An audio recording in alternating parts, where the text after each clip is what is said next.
I have been involved in being an advocate not only for syringomyelia, Chiari, but also with traumatic brain injury, because when I was 14 years old, I'm now 52, I experienced my first emergency brain surgery after suffering for 2 years with very, very severe headaches, and none of the doctors could figure out what was going on.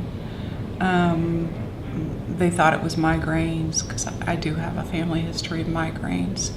As they got progressively worse and more frequent, my parents, my dad, who was a doctor, my mother, who was a nurse, became more and more concerned about my ability to balance and that kind of thing. I was a ballet dancer for 11 years, and I had to stop very suddenly because I could no longer do pirouettes. That started in 1977. I was sent to my neurologist, the pediatric neurologist at the time, and they saw that I had severe hydrocephalus after suffering a very bad headache and hallucinations the night before. And I was sent immediately to the hospital. The next day I was in emergency brain surgery. They could not remove the tumor, and I was given a shunt.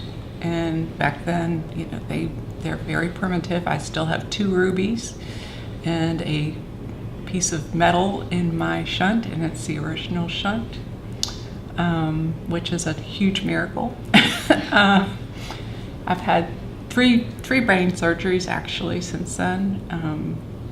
The second one was for a pituitary Rathke's pouch cyst, which is totally unrelated. Well, they thought it was unrelated, however, it is related. Then I had a back injury in 1993, and they did not see through the MRIs that I had something going on in the thoracic area of my spine. They only saw the lumbar area where I had the L5S1 injury. Once they saw that I had the 2 syrinx at T7 through T9 and T12, it was then that they realized I had syringomyelia.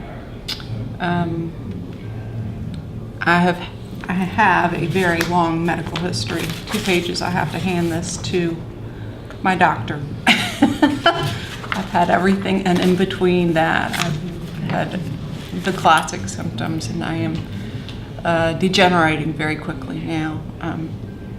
They are seeing now that I have tethered cord and have developed syringobulbia. So my case is extremely rare. It's very rare for adults to have tethered cord. I'm having to come up here to Maryland to talk to Dr. Sandhu about the tethered cord surgery, since there isn't anybody in the area.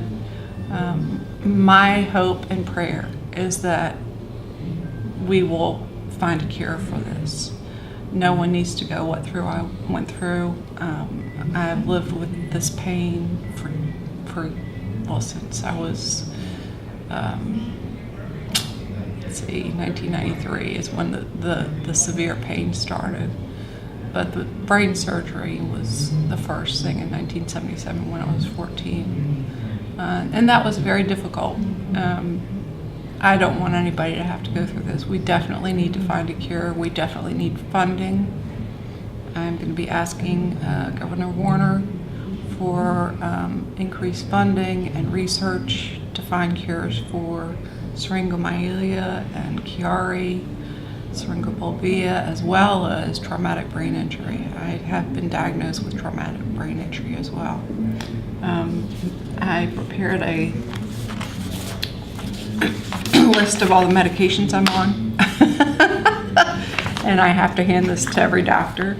Most doctors don't even know what syringomyelia is. I see 6 different specialists now, and have been very, very well taken care of, and I'm very blessed to be alive. I was told I would never have children.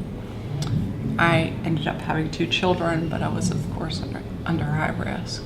There is a concern that I have passed this gene down to my daughters.